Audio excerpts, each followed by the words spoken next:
Assalamualaikum warahmatullahi wabarakatuh. Alhamdulillahirrabbilalamin. Wabillahi nasta'in ala wabillahi salatu wassalamu ala sayyidina Muhammadin wa ala alihi washabihi ajmain. Baik teman-teman, kembali lagi dengan saya Rifki Abdillah, ya kan, di Rifki My Channel. Di sini saya akan meresum atau mereview buku yang berjudul Pendidikan Pancasila untuk Pendidikan Tinggi, ya kan, karangan Dr. Ujang Carda SSH MH MIP. Merupakan beliau adalah dosen saya, ya kan, khususnya dalam matkul Pendidikan Pancasila. Baik teman-teman, sebelumnya perkenalkan saya lebih dahulu. Saya adalah Muhammad Rifki Abdillah, ya kan, mahasiswa Politeknik Negeri Subang, jurusan Agroindustri, dengan nomor induk mahasiswa 10307029.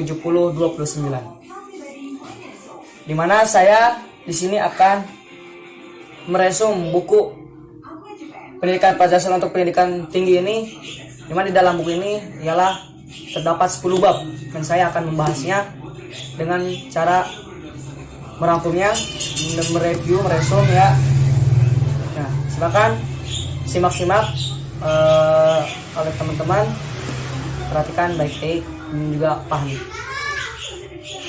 Kita masuk pada bab 1, orientasi terhadap pendidikan Pancasila. Nah, pada bab 1 ini dimana terdapat, ya kan, berisi, ya kan, tentang orientasi dan pemikiran-pemikiran kita terkait pendidikan Pancasila.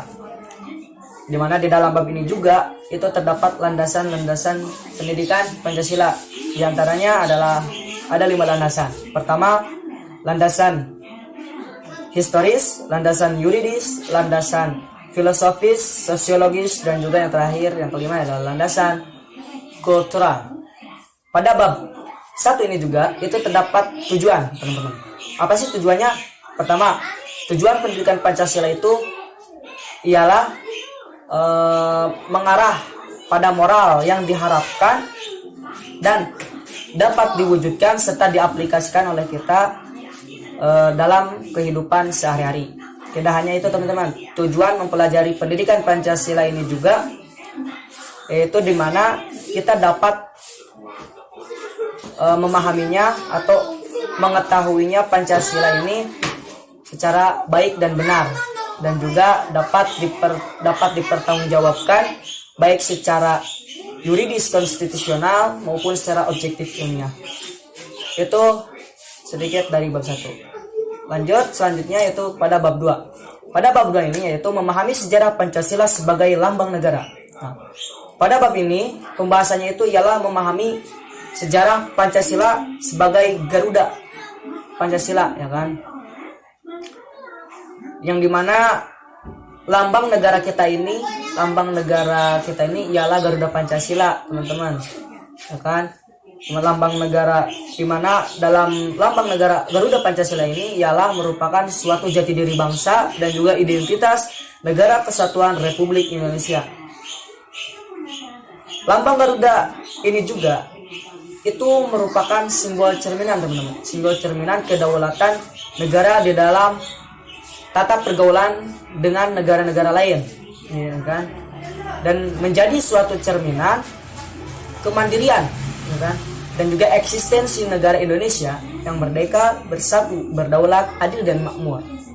Sebagai bangsa yang besar dan juga Negara Kesatuan Republik Indonesia, maka lambang negara Garuda Pancasila inilah, ya kan, yang menjadi suatu kekuatan sehingga bangsa kita ini, bangsa yang besar kita ini, sanggup untuk menghimpun serpihan sejarah Nusantara yang beragam. Selanjutnya bab 3. Bab 3 ini adalah memahami Pancasila sebagai sistem filsafat. Nah, pada bab ini Pancasila sebagai sistem filsafat itu dapat kita lihat atau dapat kita ketahui, dapat kita tinjau dari ciri-ciri pemikiran filsafatnya teman-teman, di mana Pancasila ini sendiri itu sudah memenuhi syarat sebagai pemikiran filsafat dan juga memuat ajaran-ajaran yang mendasar, menyeluruh dan juga sistematis tentang manusia dengan segala aspek kehidupannya. Kemudian Pancasila ini juga itu terdiri atas bagian-bagian sila dan setiap silanya itu pada hakikatnya merupakan suatu asas sendiri, fungsi-fungsi sendiri, namun secara keseluruhan itu merupakan suatu kesatuan yang sistematis, yang sudah tertata dan yang sudah terkonsep. Itu bab 3 teman-teman. Selanjutnya yaitu bab 4, memahami Pancasila sebagai sistem nilai etika dan norma. Nah, pada hakikatnya Pancasila itu sebagai dasar fundamental bagi bangsa dan juga negara kita, yang merupakan sifat atau kualitas yang melekat pada suatu objek. Nah, bukan objek itu sendiri, melainkan sesuatu yang mengandung nilainya dan juga yang mengandung hikmahnya, ya kan? Apa sih artinya? Ya kan? Artinya itu adalah ada sifat atau kualitas yang melekat pada benda-benda itu, ya kan? Pada benda-benda itu. Nah, pada sila-sila Pancasila juga ini merupakan suatu sistem filsafat, sehingga konsekuensi kelima silanya itu bukan hanya terpisah atau memiliki makna sendiri-sendiri, melainkan memiliki esensi serta makna yang utuh dan juga keseluruhan. Itu selanjutnya bab 5 teman-teman, ya kan? Bab 5 nih, bab 5 yaitu memahami muatan sila-sila dalam Pancasila. Nah, pada bab ini menjelaskan mengenai hakikat nilai-nilai dan isi arti dalam Pancasila, serta refleksi nilai-nilai keislaman yang ada atau yang terkandung pada Pancasila. Nah, pada hakikatnya itu segala sesuatu yang mengandung kesatuan mutlak, ya kan? Itu mutlak dari unsur-unsur yang menyusun atau membentuknya. Nah, susunan sila-sila ini juga terkandung dalam Pancasila itu secara sistematis, hierarkis, ya kan? Sistematis, hierarkis. Apa sih hierarkis itu ya teman-teman? Nah, hierarkis ini adalah kelima sila Pancasila itu menunjukkan suatu rangkaian urutan yang bertingkat, ya kan? Yang berstep by step, ya kan? Yang tersusun, ya kan? Itu dinamakan hierarkis. Selanjutnya bab 6, memahami Pancasila sebagai ideologi bangsa dan juga negara. Nah, pada bab ini dibahas mengenai pengertian, makna, kedudukan, perbandingan ideologi Pancasila dengan ideologi lain, serta memahami makna dari Pancasila dari putusan Mahkamah Konstitusi dengan nomor 100/PUU 9/2013. Nah, yang di dalamnya dijelaskan bahwa pada hakikatnya ideologi itu merupakan hasil dari refleksi manusia atas kemampuannya mengadakan suatu distansi terhadap dunia kehidupan, ya kan? Terhadap dunia kehidupannya. Maka dari itu terdapat suatu yang bersifat dialektis antara ideologi dengan masyarakat negara. Nah, selanjutnya bab 7, ya kan? Memahami demokrasi Pancasila. Pada bab ke-7 ini, di mana dalam pembahasannya itu membahas terkait perkembangan dan juga konsepsi demokrasi yang ada di Indonesia, di mana demokrasi sendiri itu berasal dari bahasa Yunani, yaitu demos yang artinya rakyat dan juga kritein yang berarti pemerintah. Nah, demokrasi ini juga sebagai dasar hidup bernegara, kan, yang dapat kita artikan bahwa pada tingkat terakhir rakyat Indonesia itu memberikan ketentuan dalam masalah-masalah pokok mengenai kehidupannya, termasuk dalam menentukan kehidupan rakyat, khususnya rakyat Indonesia. Nah, terus bab 8, kita lanjut ke bab 8, memahami hak dan juga kewajiban dalam Pancasila, memahami hak asasi manusia dan kewajiban, ya. Nah, pada bab ini itu membahas mengenai sejarah, istilah macam-macam dan juga pemahaman hak dan juga kewajiban asasi manusia dalam Pancasila, di mana Pancasila itu sendiri hak asasi manusia itu dijamin oleh hukum, ya kan? Karena pada dasarnya setiap diri manusia itu terdapat hak kehidupan, ya kan, hak hidup, ya kan, dimana hak dasar sebagai suatu pemberian alam, seperti halnya hak hidup, ya kan, hak kebebasan dan juga hak milik, yang dimana sekarang itu menjadi berkembang sangat pesat dan tidak hanya sekedar hak dasar, tetapi juga turunan hak dasar dan hak-hak yang menyertai kehidupan manusia itu, ya kan, seperti hak sipil, hak politik, hak ekonomi, hak sosial dan juga hak budaya. Selanjutnya bab 9. Memahami Pancasila dalam sistem ketatanegaraan Indonesia. Pada bab 9 ini membahas mengenai isi atau arti dari Pancasila tersebut, di mana yang di dalamnya itu terdapat suatu kedudukan dan pembukaan Undang-Undang Dasar 1945 serta kedudukannya, nah, dan hubungan-hubungan yang ada serta strukturnya. Dijelaskan bahwasanya semua sila yang ada di dalam Pancasila itu menjadi fundament etis kehidupan bangsa Indonesia. Mengapa demikian? Karena apa sih artinya gitu kan? Karena artinya itu adalah batasan-batasan kita untuk hidup berbangsa dan juga bernegara. Nah, penjelasan hak akan kemerdekaan juga ialah hak daripada segala bangsa untuk memperoleh suatu kemerdekaan. Dan berlakunya hak kemerdekaan ini adalah sejalan dan juga searah setujuan dengan tuntutan peri kemanusiaan dan juga peri keadilan yang ada di Indonesia ini.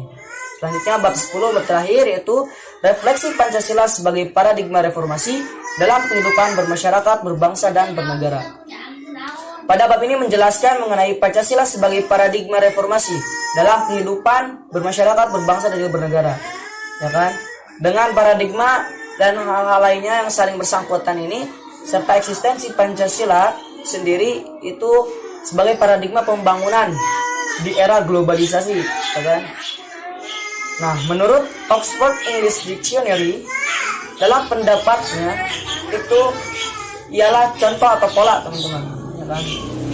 Akan tetapi di dalam suatu komunitas dunia, paradigma itu dipahami sebagai sesuatu yang lebih konseptual, yang terkonsep, kan?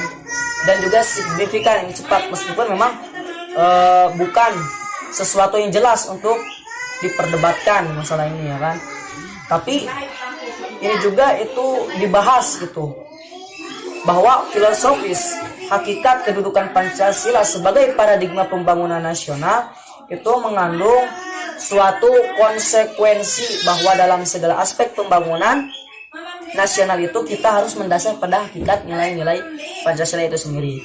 Selanjutnya adalah kesimpulan, teman-teman. Kesimpulan dari bab 1 sampai bab 10 ini, dimana yang dapat saya simpulkan dari buku tersebut juga, itu pertama, buku ini adalah buku yang sangat menarik, yang buku sangat bagus, yang dimana di dalamnya itu terdapat ilmu-ilmu pendidikan yang dapat kita pelajari, itu teman-teman, yang dapat kita pelajari dan juga menjadi itu suatu basis ideologi, ya kan, bagi bangsa kita ini. Di dalamnya cukup menarik.